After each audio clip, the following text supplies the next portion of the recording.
তিনি আলোচনার মধ্যে গিয়ে ওই ডিসেম্বরে থাকেননি, তিনি কিন্তু ফেব্রুয়ারিতে চলে গেছেন এবং ইউনূস সাহেব পিছিয়ে তিনি ফেব্রুয়ারিতে এসেছেন। একেই বলে রাষ্ট্রনায়কোচিত নেতা। কোন বিভেদ বিভাজনে না গিয়ে, কোন সংঘর্ষে না গিয়ে এই দুই নেতা আমাদের একটা শান্তিপূর্ণভাবে নির্বাচনের সুযোগ করে দিয়েছেন। অনেকের পছন্দ হয় নাই, অনেকের পছন্দ হয় নাই, তারপর নির্বাচন হলেই তাদের বিপদ।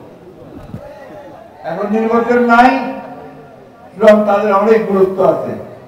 যে নির্বাচন হয়ে যাবে তত জনগণের যারা ভালোবাসার দল তারাই তো ক্ষমতায় আসবে, তাই না? তো তখন তাদের গুরুত্ব কতটুকু থাকবে কি থাকবে না তখন নির্ধারিত হবে।